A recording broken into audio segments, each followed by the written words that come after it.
This is DW News Africa. Coming up on the show, how is the ceasefire in the DRC between rebels and the military holding up? DW's been given exclusive access to areas close to the front line. People living there tell us what they are experiencing. Adding to the tension is former DRC President Joseph Kabila. He is back in the country after 2 years in exile. What does his controversial return mean? Also on the program, a medical mystery in northeastern Nigeria. I traveled there to find out what's behind the high prevalence of chronic kidney disease in Borno and Yobe states. Why don't you stay and wait for her? You can tell her I went with Daddy to Lagos, but he puts you in charge. Hopefully, your mommy comes back before we go. And that was a snippet of My Father's Shadow, the first ever Nigerian film to make it to the Cannes Film Festival. We've got the film's story.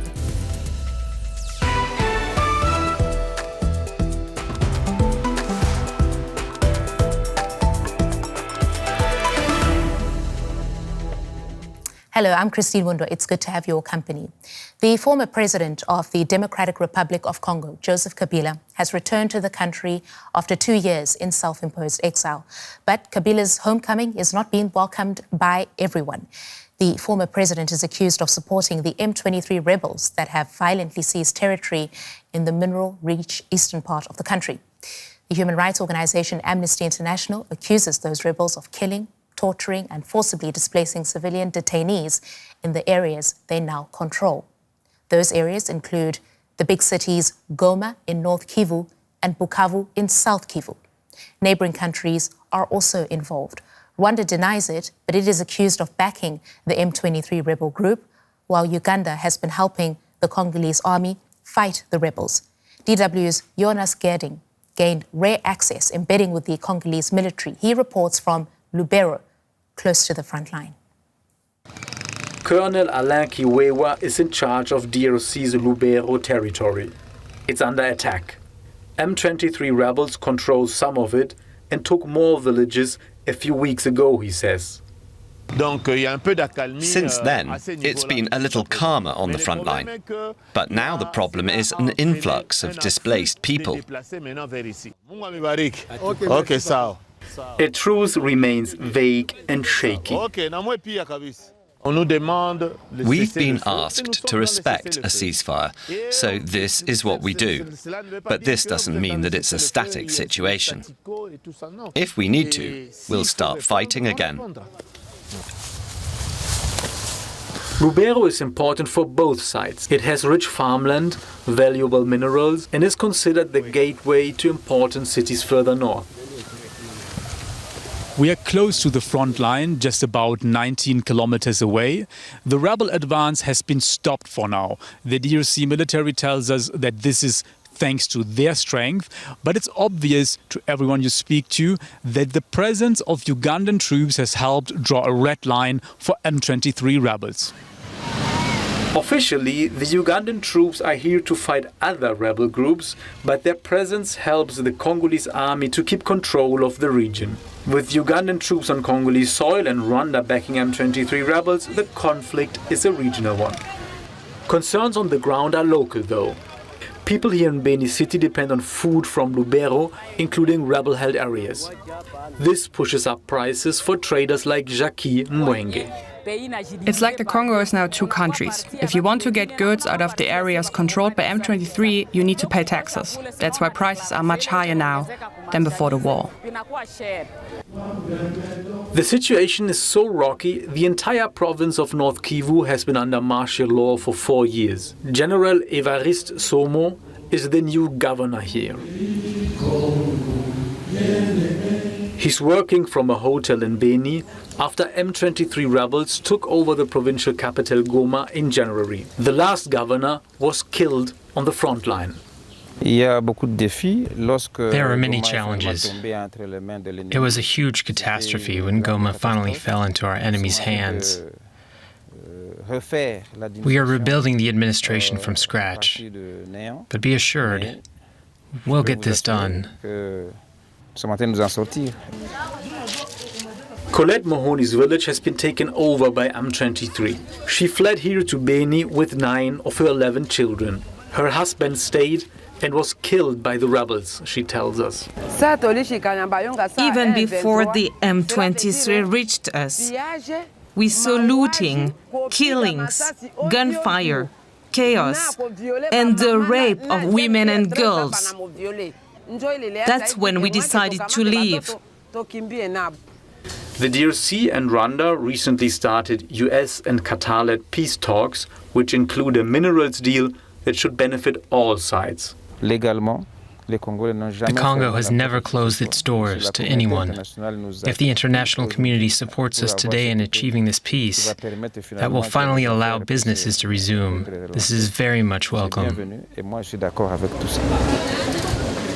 For people like Colette Mohoni, peace is existential and can't come soon enough.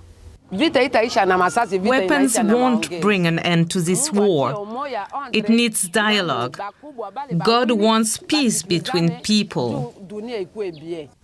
Talks between the two sides are ongoing, and both parties have stated their commitment to ending the violence.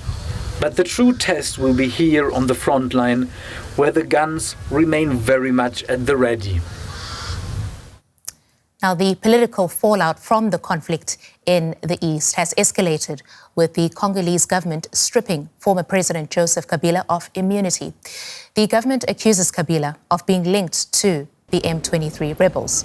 The Congolese Senate voted to remove the immunity Kabila is entitled to as a former statesman. The move could lead to him being tried for treason and war crimes. Kabila denies being linked to M23, and he accuses the government of President Felix Tshisekedi of stifling democracy in the country. To give us more context on the situation and the political developments in the DRC, we have invited Kambale Musavuli onto the program. He is a native of the DRC and an analyst with the Center for Research on Congo-Kinshasa, based in Accra, Ghana. It's where he is joining me from. Welcome to DW News Africa, Kambale. Former President Joseph Kabila, who's been in self-imposed exile, is back in the country after 2 years. Why is he back now? He has not yet spoken himself to explain why he's back now. I'm speaking specifically about the information we have that he's currently in Goma. A few days ago, he made a speech where he explained in a 12-point plan about a path to peace and stability in DRC, speaking about the inadequacy of the current regime of Tshisekedi for dealing with the country's security issues in the east, governance and corruption issues. So that's what we know so far. But it's quite interesting for it to come from his own mouth. You know, he's a former president of the DRC. He ran the country for 17 years. The issues that he's bringing up are issues that were ongoing under his regime. And there was no accountability during his regime, no justice and no peace. And this is also what is unfolding up until now. So he's lifting up what the Congolese people have been calling for, but he should not be the mouthpiece for the Congolese people, as they are clear about rejecting the Tshisekedi regime, while also at the same time rejecting the claims by rebels in the east taking control of the country and causing desolation for the past few years.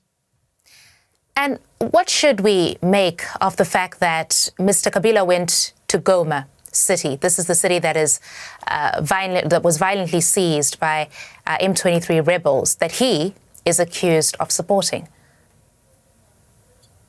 Clearly, if he is in Goma, I mean, all the information that we have at the moment shows that he is actually in the city of Goma right now. It means that the M23 and him are in close collaboration. You know, that they will not allow him to come into Goma if they were not in close collaboration. The same thing happened with the SADC troops. The SADC troops had to negotiate their exit out of the city.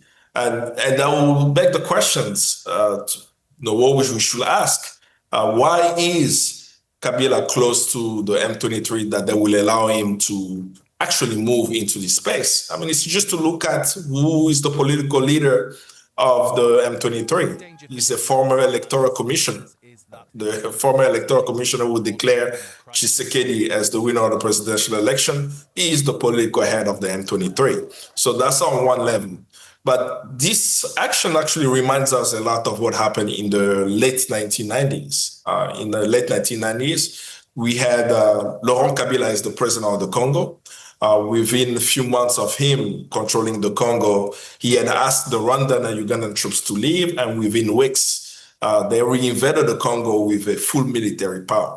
So seeing what is unfolding with Kabila, one can really guess that we are going to witness some form of alliance between Kabila and the M23, and possibly a full-blown rebellion where Kabila would be legitimizing an outside intervention of Rwandan troops into the DRC and make it appear as a Congolese affair.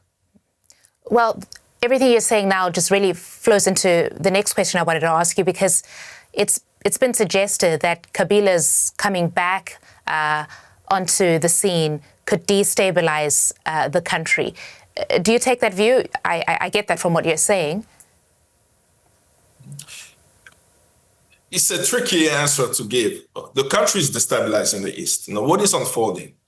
We have an invasion of the DRC, an occupation, a military occupation by the Rwandan troops. Not because I'm saying this. There is a UN resolution, 2773, if I'm not mistaken, in February of this year, passed at the UN Security Council. All 15 members voted for this resolution, calling for the Rwandan troops to leave the DRC. Why did they call for that? It's because Rwandan troops are fighting alongside a rebel group called the M23. And they have been active for the past 3 years. They have displaced population. They've committed atrocious crimes in the town of Kishishe, even in the taking over the city of Goma. And an estimated number, not before this year, if we just look at from January to now, at least 3,000 people have been killed, right? So the East is not stable. Him coming into play is coming in from a political context. He does want to come back into power in the DRC. He hinted that he wanted to be president. He was going to be back before even he left. There were discussions around removing presidential term limits. He's a very young person. And lastly, what has unfolded in the past few weeks, that he is also facing justice in the DRC. They remove his immunity as a senator. The former president of the Congo become senators for life in the DRC. They remove his immunity because, according to the Congolese government, he's implicated in supporting the M23. So on one hand, he can't come back in the DRC normally anymore because he's going to be tried based on evidence that the Congolese government has. So the only option that he may have at the moment is to come with a military force and legitimize outside interference as a Congolese situation. So the East is not stable. He himself has a stake in trying to maintain power, but in the final analysis, the people who are actually paying the price of all these political games are the Congolese people, who are yearning for peace for the past 29 years, that they believe that the moment is for peace is now, and it's very evasive of them to get that peace. But the peace will not come through justice, and that justice is not just for Kabila, it's also for the regional players and also other Congolese players who have committed crimes in the past 29 years. Kambale Musavuli, thanks very much for those insights, helping us to understand the dynamics at play in your home country, the Democratic Republic of Congo. Thank you. Thank you always. It's to northeastern Nigeria now, where a surge in chronic kidney disease is alarming health officials. The number of patients needing dialysis and transplants is unusually high, and the cause remains unknown. The most affected areas are Borno and Yobe states, where authorities have launched a study to investigate. I'll talk to a senior medical practitioner in a moment, but first, here's my report from Maiduguri. It's busy in the nephrology ward of the University of Maiduguri Teaching Hospital. This is where patients with kidney-related illnesses are treated. Abdullahi is on dialysis. He's shivering under the blanket because the treatment makes him feel cold. To respect his privacy, we're not showing his face. Today is my 14th session of hemodialysis, and I usually come here twice a week for the dialysis. A session of dialysis here takes about 4 hours. The procedure involves removing blood from the body, filtering out toxins and excess fluid from it, then pumping the cleaned blood back into the veins. There's high demand for dialysis in northeast Nigeria, where the number of people suffering with chronic kidney disease is so high, it has the authorities concerned. Global prevalence of kidney disease is between 12 to 14%. In Borno State, it's almost twice that, and a hotspot has been identified. The community of Gwange has been found to have the highest prevalence of chronic kidney disease in the Maiduguri metropolis. According to research, 3 in 10 people here are likely to have the condition. Authorities don't know why there are so many cases of kidney disease in the region. They've commissioned a study to find out what's driving the disease. Some of the factors they're considering are the use of unregulated over-the-counter pharmaceuticals like painkillers. They're testing the drinking water for the presence of certain compounds and minerals. There's also the possibility that the increased use of insecticides on the grains and fresh produce people are eating could have something to do with it. There might also be a link to genetics. The results of the study are expected in the coming months, but in the meantime, preliminary data has revealed a common factor. We have found out that there is something in our environment that makes the prevalence to be higher. One of these things is dehydration, perspiration. The heat in this environment is very high, and the temperature goes as high as 42 to 44 degrees Celsius during summer, and people sweat a lot during these periods. They don't take enough water, enough fluids to compensate for what they have been losing for perspiration. So this kind of things injures kidneys over time. Hot weather has long been known to exacerbate kidney disease. Rising temperatures caused by climate change means it's getting even hotter in this region. For Abdullahi and many others here, kidney disease is not just a health burden. I need a kidney transplant because this dialysis is something of temporary, and the money we usually spend for this dialysis is too high. For every session, I spend almost more than I get into almost 40,000, and I'm the one paying bills for myself. So it's not easy. I have sold some of my belongings for the transplant. The local government in Borno State says it's increasing its capacity to provide affordable healthcare for people with kidney disease. That includes subsidizing the cost of kidney transplants. Dr. Ibrahim Umate was in the report you just saw. He's the director of the Kidney Center at the University of Maiduguri Teaching Hospital. Now, the hospital recently resumed kidney transplant operations in response to the high prevalence of kidney disease in Borno and Yobe State. It's good to talk to you again, Dr. Umate. When I interviewed you in Maiduguri last August, you told me about the study that was being done to try to establish the reason for the high prevalence of kidney disease in Maiduguri or in Borno, and neighboring Yobe State. Do you have some results you can share with us? Yes, I have some results I can share. We have started the study, but now we are just at the prevalence level. We know the prevalence of the kidney disease in the various communities of Maiduguri. The highest prevalence is in Gwange area, which is about 31% prevalence. That is crude kidney disease, which means from stages 1 to end stage. But some areas have less prevalence. But in total, in general, the average prevalence in Maiduguri metropolis combined is about 26%. And it's still higher than the prevalence found worldwide, which is about 12 to 13%. And the prevalence in Nigeria dated back to about last year some group of individuals did it and collected the prevalence of various states, and now they came out with prevalence of about 18% in the country, 18 to 20%. But our own is about 26% overall prevalence in Borno State. Right. Professor, why is the prevalence of kidney disease so high in Borno State and in neighboring Yobe State? Well, the prevalence in Yobe and Borno may be for different reasons. For Yobe, I could say we are still searching too, just like that for Borno. But let me start with Yobe.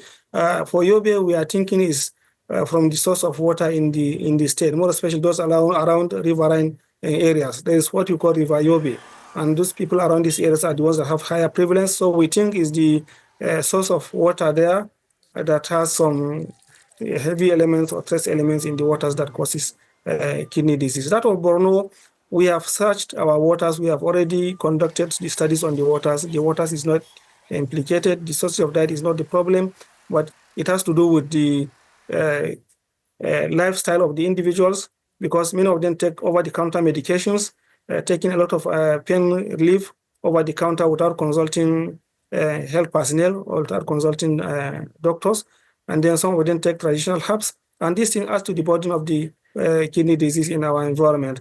And you should also you should notice that our environment there, more especially Maiduguri, has a very high temperature, more especially during summer. And these high temperatures tend to increase the prevalence of kidney disease too, because as people perspire now a lot, they don't pass a lot of fluids. And so the nephrons tend to die gradually and then subsequently causes chronic kidney disease. What we are doing now is we have already concluded that the water is not the problem. And what we are doing now is we are proceeding to look at the genetics of our individuals. So we are now at the stage of genetics to see the genetic makeup of our people in Borno. And after the genetic makeup, then we assess and see whether truly the heat that we are talking about has impact on prevalence of kidney disease. The issue of drugs and some herbs that people are taking, that one is actually a non-issue. The people do take it and they take it overdose usually, more especially herbs. They don't even know what the dose is supposed to be. And so they take just anyhow. So these are the things that we are thinking. So after we have found out our findings is out, then we'll now go on intensive campaign and enlightenment to reduce the prevalence of the disease in our environment. Okay, Professor, Dr. Ibrahim Umate, because you're both, thank you so much for being on DW News Africa, and we look forward to having you back where you can really share the full results of the study that you're conducting on the prevalence of kidney disease in Borno and Yobe states. Thank you, Professor.